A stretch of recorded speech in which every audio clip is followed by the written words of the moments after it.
Bonjour les amis. Pour beaucoup de Français, le 11 septembre, c'est le 11 septembre 2001, la date où, résumons les choses, ne tournons pas autour du pot, l'islam a déclaré la guerre à l'Occident, même s'il reste des zones d'ombre sur le rôle de l'Arabie Saoudite, le rôle de quelques pans de l'appareil d'État américain sur ce truc et tout, mais toujours est-il que ça a été compris dans le monde comme la déclaration de guerre des soldats d'Allah contre l'Occident. Et je voulais déjà faire une première réflexion, c'est depuis cette date qui a marqué donc l'entrée en guerre, combien les dirigeants français, les dirigeants européens aussi, mais je vais m'arrêter aux dirigeants français, ont-ils fait venir en France des nouveaux musulmans, qui bien évidemment ne sont pas tous des terroristes, mais plus il y a de musulmans, plus il y a quand même le risque d'attentat, le risque d'assassinat, le risque de terrorisme. Donc quels chiffres, combien en ont-ils fait venir? Combien cela a-t-il entraîné de morts, d'attentats, de blessés, de violés, de dégâts irréversibles pour notre pays? Je pense que c'est une question qui mériterait quand même d'être approfondie et qui mériterait surtout de provoquer un nouveau Nuremberg où tous ces traîtres qui ont mis en danger notre pays et ont contribué à sa mort possible devraient rendre des comptes devant le peuple de France et subir les conséquences qu'ont toujours connues les traîtres quand ils ont trahi leur pays. Mais le 11 septembre, c'est aussi une autre date. Le 11 septembre, c'est le 11 septembre 1973. Cela fait 50 ans juste aujourd'hui, et donc on se réveillait en apprenant qu'un coup d'État militaire avait renversé Salvador Allende au Chili, qu'Allende était mort, alors on ne sait pas s'il s'est suicidé, s'il s'est fait rafaler, son palais avait été bombardé, les chefs des trois armées s'étaient unis avec le chef de la police, et donc toutes les forces de l'ordre avaient décidé que l'expérience de la gauche chilienne depuis 1970 devait s'arrêter. Ils expliquaient que c'était le chaos, que c'était le désordre, qu'on allait aller vers un État marxiste, que c'était les trains n'arrivaient plus à l'heure. Alors il y a eu toutes les interprétations et très franchement je ne vais pas prendre parti entre ceux qui expliquent que c'était un coup d'État militaire fomenté par les États-Unis, ça c'est probable qu'ils l'ont soutenu, que par ailleurs s'il n'y avait pas eu ça, le Chili aurait peut-être basculé dans un naufrage économique, c'est tout à fait possible aussi. Donc la question n'est pas de prendre parti sur Pinochet, pas Pinochet, mais de disserter sur un fait que je constate tous les jours et que d'ailleurs notre ami Charles de Massieu a développé récemment dans Riposte laïque, c'est que de plus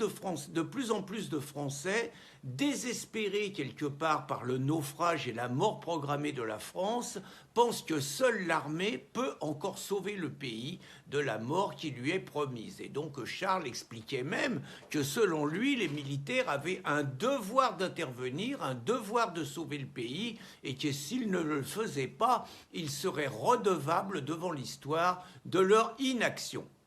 Donc je ne veux pas trancher, mais je m'interroge sur pourquoi de plus en plus de Français rêvent d'un coup d'État à la Pinochet il y a 50 ans au Chili et qu'ils rêvent que ça ait lieu en France. Alors on va faire dans le léger. Je pense que la popularité de Macron est telle, et on l'a encore vu lors de l'inauguration de la Coupe du Monde de rugby, où il s'est pris une bronca, que je pense que beaucoup de Français ne seraient pas trop malheureux en admettant de voir Choupi avec les armes à la main, ce qui est quand même un tout petit peu difficile à imaginer, mais pourquoi pas, hein, supposons que l'aviation bombarde l'Élysée, hein, l'armée de l'air bombarde l'Élysée, Choupinet a les armes à la main, et puis on le retrouve dans le même état qu'on a retrouvé Allende, dont on ne sait pas s'il s'est suicidé ou s'il s'est fait rafaler. Donc déjà, je pense que ça ferait plaisir à pas mal de Français. Choupinet, mort au champ d'honneur, si on ose dire. Hein. Mais je crois que dans l'imaginaire,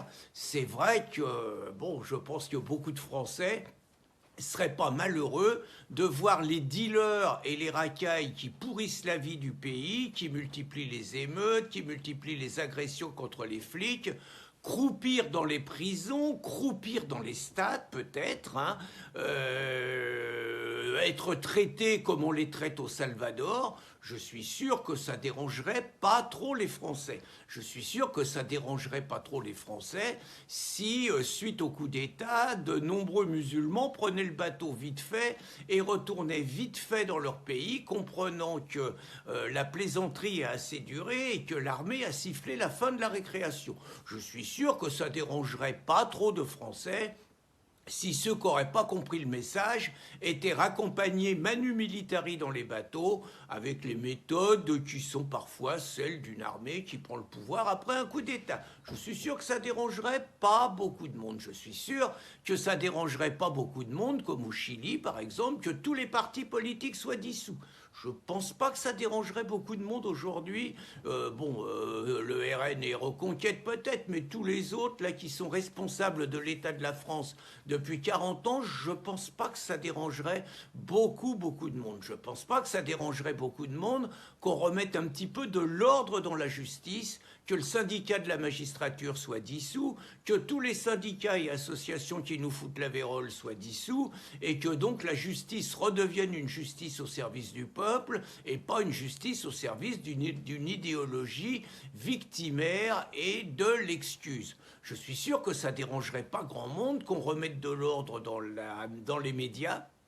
et que la dictature des mondialistes dans les médias, on y mette fin et qu'on ait enfin des médias qui parlent au nom de la France et qui parlent au nom des intérêts de la France. Je suis sûr que ça dérangerait pas trop de monde. Je suis sûr que ça dérangerait pas trop de monde si on remettait de l'ordre à l'école, si toute la propagande des associations LGBT, tout ça, nettoyez-moi ça, ça n'existe plus, et si on faisait le ménage à l'école en virant tous les gauchistes qui pourrissent la tête de nos enfants et leur lavent le cerveau matin, midi et soir. Je suis sûr que ça dérangerait pas grand monde. Je suis sûr que ça dérangerait pas grand monde si on mettait de l'ordre à l'université et qu'on arrêtait un petit peu le bordel